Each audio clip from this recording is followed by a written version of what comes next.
and not a moment too soon.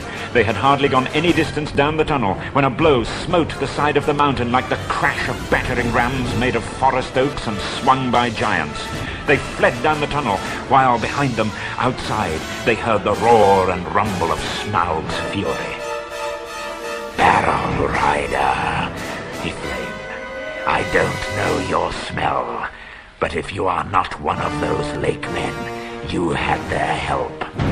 They shall see me and remember who is the real king under the mountain."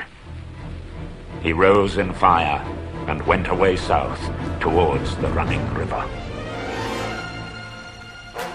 The dwarves sat in darkness and utter silence. They ate little, said nothing, until they could bear it no longer. "Let us try the door," said Thorin.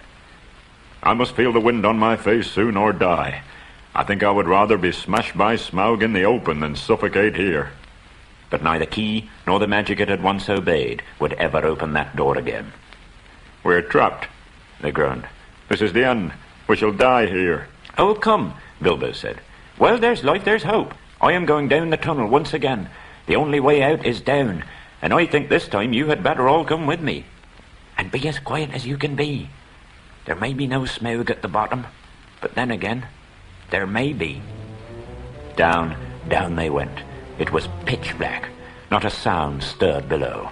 Bilbo slipped on his ring and went ahead. But he did not need it. The darkness was complete, and they were all invisible, ring or no ring. In fact, so black was it that the hobbit came to the opening unexpectedly, put his hand on air, stumbled forward, and rolled headlong into the hall. There was not a gleam of light, unless, as it seemed to him when at last he slowly raised his head, there was a pale white glint above him and far off in the gloom. But certainly it was not a spark of dragon fire, though the worm stench was heavy in the place. "Confound you, Smaug, you worm!" he squealed aloud. "Stop playing hide-and-seek. Give me a light, and then eat me if you can catch me." There was no sound.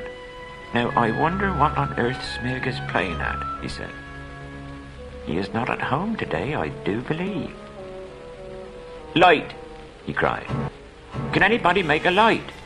After a while, a twinkling gleam showed Owen coming with a small pine torch alight in his hand, and glowing with a bundle of others under his arm.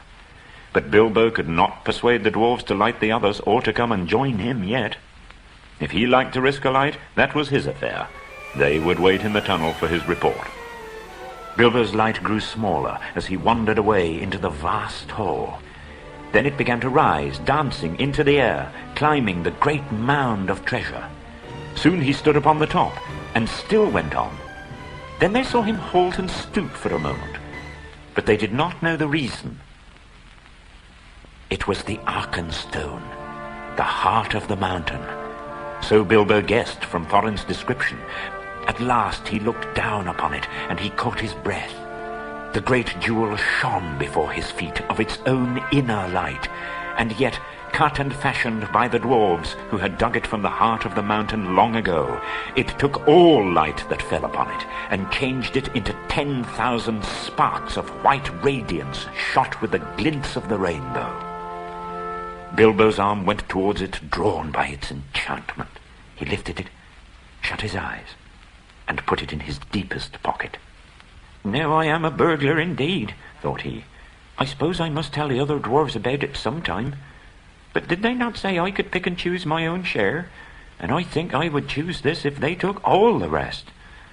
All the same, he had an uncomfortable feeling that the picking and choosing had not really been meant to include this marvelous gem, and that trouble would yet come of it.